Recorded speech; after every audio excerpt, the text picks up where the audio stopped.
In the heart of Mamallapuram stands one of the most remarkable creations of the Pallava age, a massive open-air rock relief carved into living granite. Often called Arjuna's Penance or the Descent of the Ganges, this monument brings together mythology, nature, and human devotion in a single sweeping composition.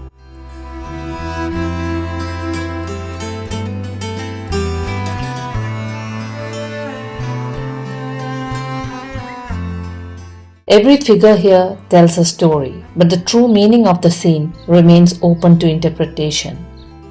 Carved directly into two adjoining granite boulders in the 7th century during the reign of the Pallava dynasty, this monumental sculpture stretches roughly 29 meters long and 13 meters high, making it one of the largest rock reliefs in the world.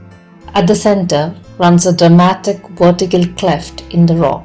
The sculptors cleverly used this natural fissure to represent the sacred Ganga descending from heaven to earth.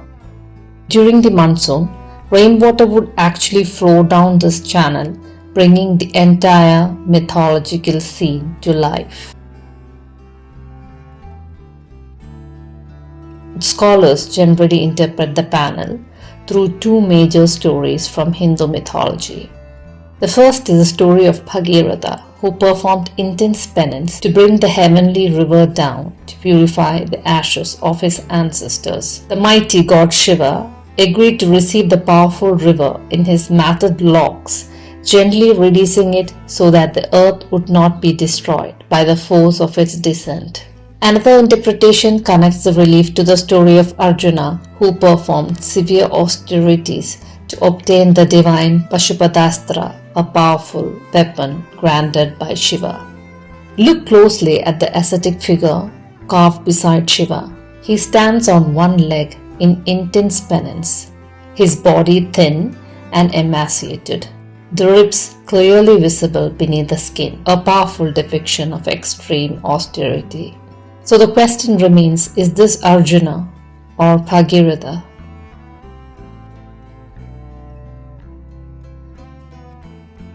We'll begin our journey at the very top left in the celestial heavens and work our way down to the river banks.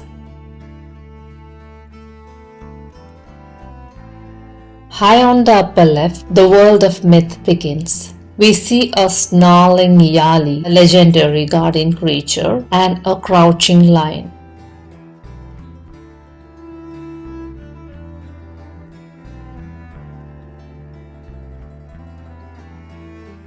Beside them, you can see a pair of Kimpurushas, mystical half-human beings.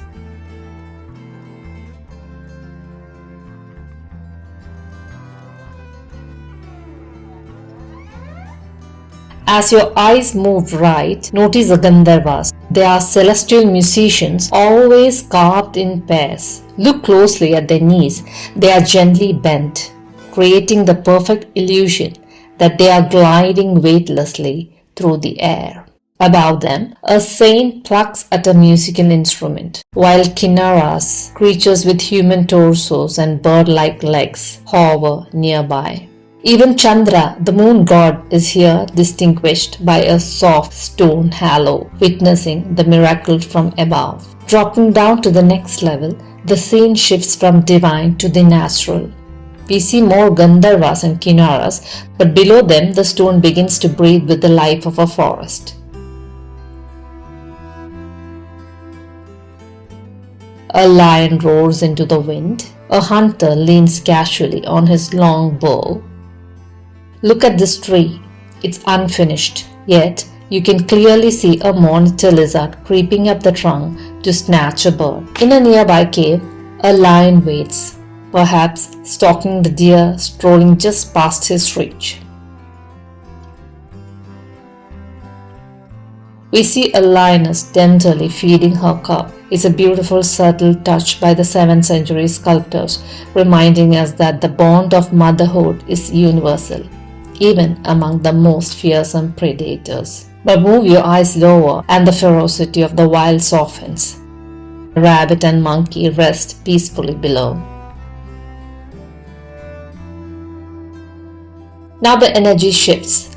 We encounter the colossal figure of Lord Shiva, surrounded by his dwarfish attendants, the Ganas. Notice the belly of the attendant to Shiva's left. There is a face carved right onto his stomach. This is Kirti Mukha, a symbolic face of glory and prosperity. Below Shiva, the spiritual heart of the relief appears. A small elegant temple housing Lord Vishnu sitting right on the riverbank. Here the celestial and the human meet. Gandharvas are seen landing as if it's preparing for a holy dip in the waters. The base of the relief is where the human story of ancient India truly comes alive. We see a group of people engaged in their daily rituals. One man has just emerged from the water, captured mid-motion as he wrings the moisture out of his long hair. Another carries a heavy pot of holy water, while a Brahmin performs his midday rites while chanting mantras. Near the temple, we find saints in deep meditation. You will notice some are missing their heads. The missing heads seen today, including that of the central figure, are generally attributed to long-term erosion, though some believe they may also reflect episodes of deliberate vandalism in the region's turbulent past. One solitary saint sits in such deep thought that he seems to embody the very essence of Vedas and Upanishads.